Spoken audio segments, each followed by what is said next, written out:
I'm 75 years old, but I died 55 years ago in Vietnam in 1969. We were defending a military base. Mortars were raining down. My friend Tommy died in my arms. He was 19 years old. His last words, "Bill, tell my mom I love her."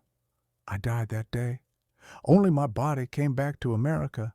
I'm 75 years old, but I'm still 20 years old. I'm still in Vietnam. The war never ended. My name is William Davis, but everybody calls me Bill. I'm a Vietnam War veteran. In 1968, when I was 18 years old, I was drafted. I had no choice. My country called me. I went. I fought in Vietnam for 2 years. I came back in 1970, but a part of me stayed there with Tommy, and that part is still there. Today I'm going to tell you what it's like to live at war for 55 years. It was 1968. I was 18 years old. I was living in Atlanta. I had just graduated from high school. One morning, the mailman came. He brought an envelope. On the envelope, it said, United States Selective Service System.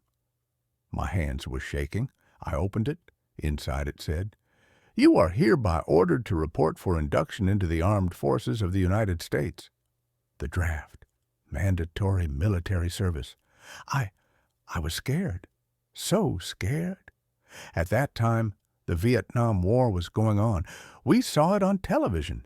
Bodies, explosions, death.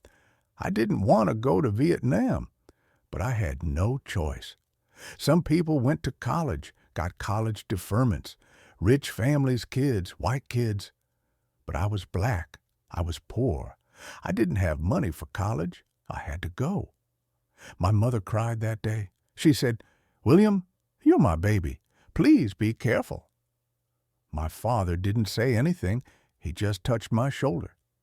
There was fear in his eyes because my father knew. In Vietnam, black soldiers went to the front, and those at the front died at the front. September 1968. Basic training started at Fort Benning, Georgia. 8 weeks of training. They were turning us into soldiers. The drill sergeant yelled at us, "You are not men, you are soldiers. Soldiers kill." They taught us how to use weapons. They taught us how to kill the enemy. They said, enemy. But the enemy were people too. I learned that later. After basic training ended, they told us, "You're going to Vietnam." We got on a plane, hundreds of young men, 18, 19, 20 years old. Most of us were flying for the first time. Most of us were leaving the country for the first time. There was silence on the plane. Everyone was scared, but no one talked because if we talked, it would become real.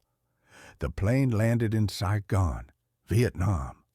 The door opened. The heat hit us. It was so hot, humid. It was hard to breathe. There was a smell, a strange smell. I learned later that was the smell of death. They took us to a military base in the Mekong Delta region. There was mud. There were mosquitoes. There were snakes. But the worst was the uncertainty. We couldn't see the enemy. The Viet Cong came at night. They hid during the day. We never knew where they were. Behind a tree, in a bush, everywhere could be the enemy. In the first week, one of our friends died. His name was Robert. He was from Chicago. He stepped on a trap, a booby trap. The Viet Cong had planted a mine. Robert exploded. I saw his body, my first body. I couldn't sleep that night. But this was just the beginning. I would see many more bodies. That's where I met Tommy. Thomas Sullivan. He was from Boston, from an Irish family. He was a white kid. I was black. In America, maybe we wouldn't have been friends. But in Vietnam, race didn't matter because we were all the same. We were all trying to survive. Tommy was a good kid. He always talked about his mother. When I get home, I'm going to hug my mom so tight. I talk, too, about my mother, about my father, about Atlanta. One day we'll go back, we said. One day this will end, we said. But Tommy never went back. It was March 1969. We were defending our base. We were on night watch. Tommy and I were in the same foxhole. We were talking. Tommy showed me a letter from his mother. There was a photo of his mother in the letter. "Look, Bill," he said, "that's my mom. Isn't she beautiful?" I said, "She's very beautiful, Tommy. You look like her." Tommy laughed. "I hope I see her again." I said, "You will. We're going back. Both of us." But then the mortar came. We didn't even feel it. I just heard a sound, a very loud sound. Boom! Then darkness. My eyes opened. My ears were ringing. There was smoke everywhere. I looked. Tommy was lying on the ground. I ran to him. "Tommy! Tommy!" I screamed. But Tommy didn't answer. I put my hand on his chest. It was wet. Blood. So much blood. I took Tommy in my arms. "Tommy, don't leave me. Stay with me." Tommy opened his eyes. He looked at me. He tried to speak. His voice was very weak. He said, "Bill, tell my mom. I love her." I cried, "You'll tell her yourself, Tommy. You're going to make it." But Tommy shook his head. He knew. I knew too. He took his last breath in my arms. Tommy was 19 years old. That night, something died inside me. Not just Tommy. I died too. That kid, that 20-year-old kid from Atlanta, he died. Someone else took his place, cold, scared, broken. They took Tommy's body away, put him in a body bag, sent him to Saigon, then to America, to Boston, to his mother. I had to write the letter to Mrs. Sullivan. I wrote, "Dear Mrs. Sullivan, your son Tommy was a hero. He died protecting his brothers. His last words were, 'Tell my mom I love her.' I'm sorry I couldn't save him. William Davis," I sent that letter, but I never got a response. Maybe it hurt too much. Maybe she blamed me. I don't know. May 1970. My 2-year tour was over. Time to go home. I got on a plane, went to San Francisco. When the plane landed, I thought, finally I'm safe. Finally I'm home.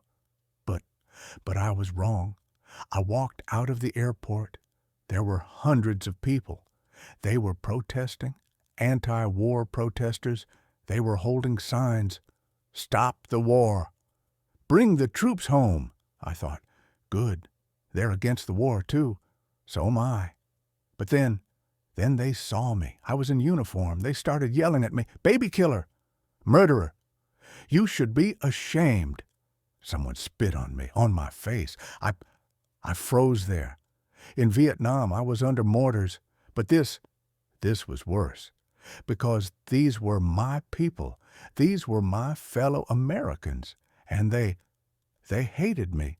I quickly left, went to the bathroom, took off my uniform, threw it in the trash, put on civilian clothes because I didn't want to be seen.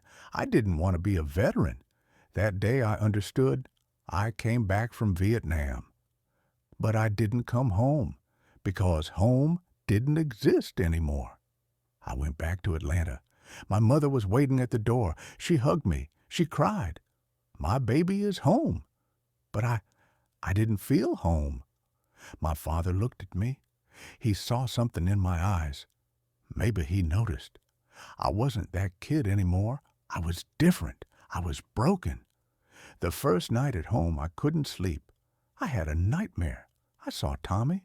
He was dying in my arms. I woke up screaming. My mother came. "William, what's wrong?" I said, "Nothing, Mom. Just a nightmare." But it wasn't just a nightmare. It was every night. I tried to find work, but it was hard. When employers heard Vietnam veteran, they pulled back, as if I was crazy, as if I was dangerous. Finally, I found a job at a construction company, manual laborer. But it was hard there, too. When I heard sudden noises, a truck backfiring, a hammer sound, I would have a panic attack. I would hit the ground. "Incoming! Get down!" The workers looked at me strangely. What's wrong with him? In 1975, I met Martha. She was a good woman, kind, understanding. We got married. We had children, Marcus and Angela. I tried to be a good father to them. But it was hard, because I was still in Vietnam. Every night I had nightmares. Martha would wake up. "Bill, you're screaming again." I felt bad. I apologized. But the next night, it would happen again. As my children grew up, they started to notice. "Daddy, why do you yell at night? Daddy, why do you hide when there's fireworks?" How could I explain Vietnam to an 8-year-old child? 40 years passed. For 40 years I had nightmares every night. For 40 years I hid on the 4th of July. For 40 years I was afraid of helicopter sounds. No one understood. Not even Martha fully understood. "Bill, it's been 30 years. You need to move on." But how could I move on? Tommy was still dying in my arms. Every night. In 2010, I was 60 years old. One day, Marcus said, "Dad, please go to the VA. You need help." I went. To the VA hospital. I talked to a doctor. I told him the nightmares, the flashbacks, the fears. The doctor listened. Then he said, "Mr. Davis, you have PTSD, post-traumatic stress disorder." That moment I cried. For the first time in 40 years I cried, because finally it had a name. I wasn't crazy. I was wounded. Now I'm 75 years old. Martha died of cancer in 2015. My children grew up, got married. I have grandchildren, 4 of them, beautiful kids. I tell them about Vietnam, but they don't really understand because they didn't see that war. That generation is ending. Vietnam veterans are aging, dying, and our stories are being forgotten. Every year the 4th of July comes. My grandchildren say, "Grandpa, come watch the fireworks." But I can't go. I go down to the basement. I cover my ears because those sounds are mortar sounds. I'm 75 years old, but on the 4th of July, I'm 20 years old. I'm in Vietnam. Sometimes I think about Tommy. He died at 19. He never got married. He never had children. He never grew old. I'm 75 years old. But sometimes I think maybe Tommy was lucky because he didn't live through the pain. He didn't live with PTSD for 55 years. The war ended for him. But for me, it never ended. Now I go to the VA. I get therapy. I take medication, but it doesn't help because some wounds don't heal. Some traumas are permanent. Tommy's death is permanent. That moment, the moment he died in my arms, no medication can erase that moment. People ask me, "Bill, do you regret it? Do you regret going to Vietnam?" I tell them I don't regret it because I had no choice. But I'm sorry. I'm sorry for Tommy. I'm sorry for Robert. I'm sorry for the 58,000 soldiers who died there. And I'm sorry we've been forgotten. My country sent me to Vietnam. Go fight for your country. I went, but my country forgot me. When I came back, no one welcomed me. No one said, "Welcome home." No one said, "Thank you." 55 years have passed. I'm still forgotten. I'm 75 years old. But part of me is still 20 years old. Part of me is still in Vietnam with Tommy. They say the war ended in 1975. But for me, it never ended. Every night I'm in Vietnam. Every night Tommy dies in my arms. The war never ended, and it never will, because I died there. Only my body came back. If you want to hear more stories from the heart, don't forget to subscribe to the channel, like the video, and share your thoughts with me in the comments. Love you all.